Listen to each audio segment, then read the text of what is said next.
Hello guys, and welcome back to Fox the Fox Report. This is the post-match review that was at the King Power Stadium, Leicester City versus West Ham, a 2-2 draw, last-minute draw by West Ham off a set piece in the 90th minute. Quite nerve-wracking, quite disappointing. There's a lot to talk about in this match, but before I go all into that, if you have not done so already, please drop a like and subscribe, because here we're talking all about Leicester City from post-match discussions, interviews, reactions, and much more. Now, we go into this match where, with our starting lineup quite different and a different formation. As I mentioned before, with West Ham in their previous matches and formations, they've gone with the same formation as us, which was a 4-2-3-1. So we had to go in with a different formation this time, and that is a 4-3-3. I don't know about this formation, especially how it was played out in the first half. Going into what we see that Patson Daka has support on the left from Harvey Barnes and on the right from James Maddison, as it appears.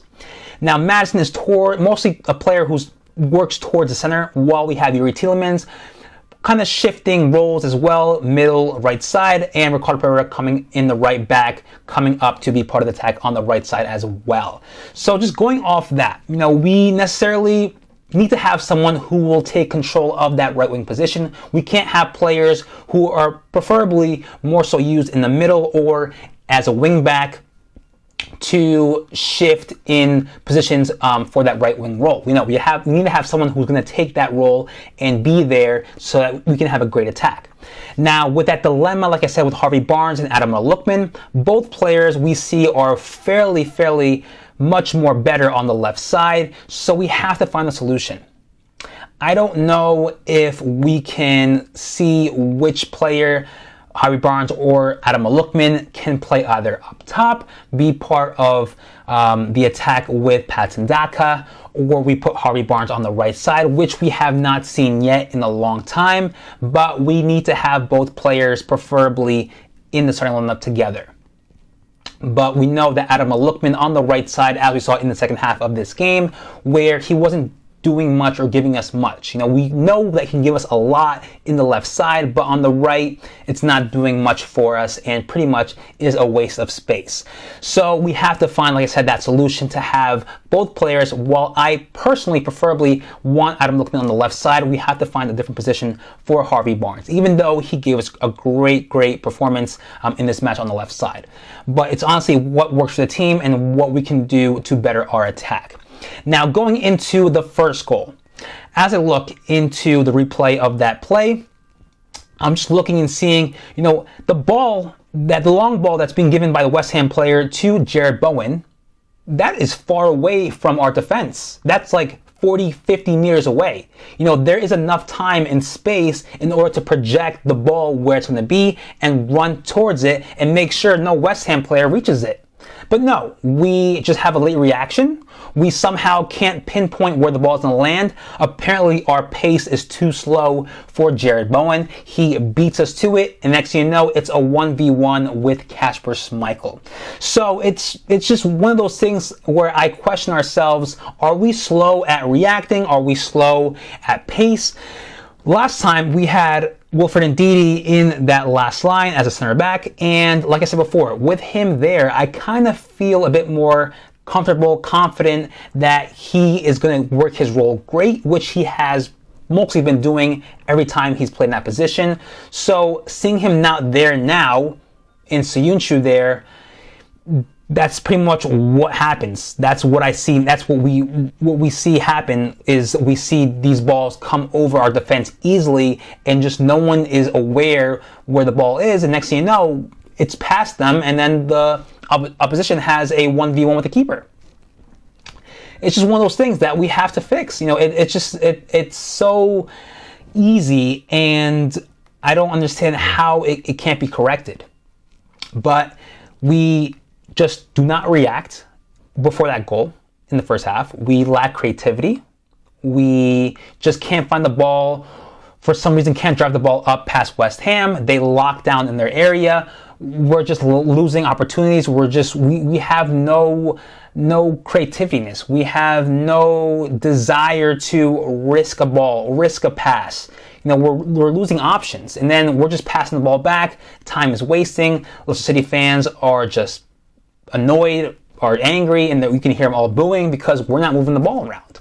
So then when the first goal comes by West Ham, that's when we begin to react. That's when we begin to try and drive the ball up, give long balls, crosses. Like, why does it have to take that long for us to react? From the start, we need to go in with that mentality that we need to take shots, create chances, find a way through the West Ham players. It can't be always a goal is being scored on us and then we react. Late reactions don't lead you anywhere. Now, with the handball towards the last couple of minutes of the first half, that honestly was lucky. That was given to us. If it wasn't for that handball, I'm pretty sure the momentum and mentality to go into the second half and give a great match probably wouldn't have happened. Now, thankfully, with that handball, we had the PK, we tie it 1-1. Perfect, great. Now we go into the second half with a different mentality, and that is a bit much more better. We have more flow. We have players like Harvey Barnes, Tielemans, Madison appearing more, trying to risk the ball as far as driving it up past West Ham, and it's one of those things where that's what we want to see. We want to see those more often. Like I said before, we cannot wait for a goal to be scored on us for us to play like that. We have to play that from the start. And great from what I saw in the second half, definitely Harvey Barnes had more chances on the ball, creating ways to get around the West Ham defense. And then we have a beautiful cross by Harvey Barnes to Ricardo Pereira, who runs towards the middle, heads the ball, and 2-1. Great. Definitely not expected, but definitely a much better improvement from the first half. And West Ham, a team that is currently fighting for top four, trying to stay in top four, and us pretty much outplaying them. But as we notice with our performance as it goes on after the second goal, we have James Maddison come out. That, I don't know if he was tired, if he was feeling something, I'm not sure. But when James Maddison comes out, that's when our performance just dropped and we pull back and we give more possession to West Ham. James Maddison is a player who, like I said, creates the chances, makes the plays, starts the ball, finds players. Without him, we are just lacking that one person to change that game for us or really find a way to have the ball be passed forward or just any type of play that will give us that goal scoring opportunity comes from James Maddison. So it's just really kind of, I don't know, it's just very annoying how with one player, once he comes out, we have to play a different tactic, and that's mostly referring to defending. I don't know what other option there can be, but without Maddison, there is no playmaker. KDH, I don't know, perhaps not really, hasn't really been showing to be that type of playmaker like Maddison is, but definitely something that we need to think of, coming in towards the summer. We have to have a playmaker because Maddison can't be the only player that we depend on, because what if he's injured? Who we have after that? We're not gonna only depend on Maddison because he's just one player.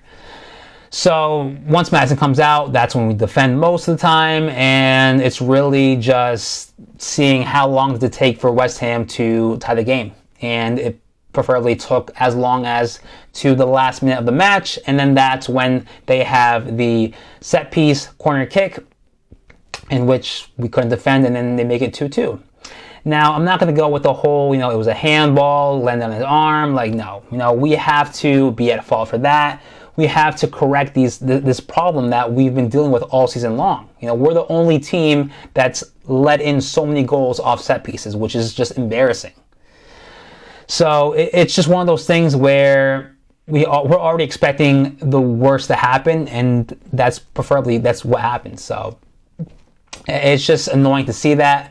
But either way, based on how he performed, much better. We didn't play like a bottom league table team. So it's okay. It's okay. It's definitely a learning curve. We have to just pick up from there and move on, see what we're missing. But aside from that, it would have been nice to get the 3 points, but we share a point each and we move on. Now, looking at the table, we have currently 27 points. We're sitting in 11th place at the moment. So it's just really, you're kind of thinking like, are we going to be fighting off relegation because we're 10 points apart? You know, those thoughts are definitely coming through my head, but I have that faith that, we may perform great for the remainder of the season. That's if we know how to pick our heads up. But of course, it all comes down to what happens. We cannot predict anything, but just saying, we are 10 points above safety. So that's quite alarming and something that we've not seen since, I think, the 2016-2017 season. So yeah, definitely a lot of questions coming up around Brendan Rodgers. Should he stay? Should he not? Are the players at fault as well? I say so. But just going off, like I said, what goes on now till the end of the season, we have to keep going. And of course, once that's over, we'll see what we do from there. But going forward, great as far as beginning to open up, beginning to create these chances, give great games to teams like West Ham, which we haven't drawn since before COVID, which is fantastic. They've beaten us the last 3 games. This time out, they didn't. We almost won.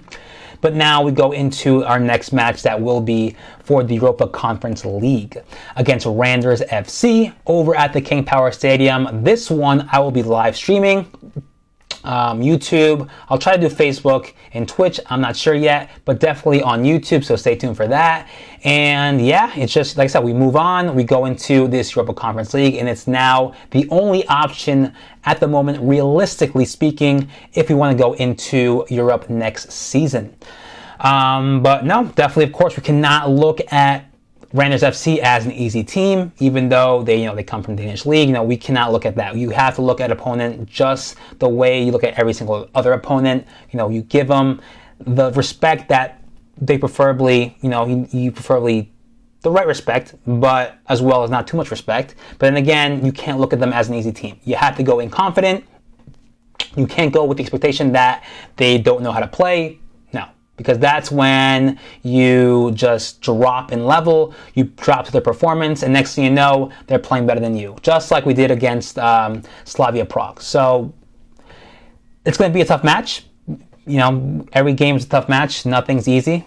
So we go into that next match, and I'll see you next time for that live stream. Hopefully you guys are able to see and just see what happens. I'll be chatting along as we watch the match, and hopefully we can get something out of it and go on further in this competition.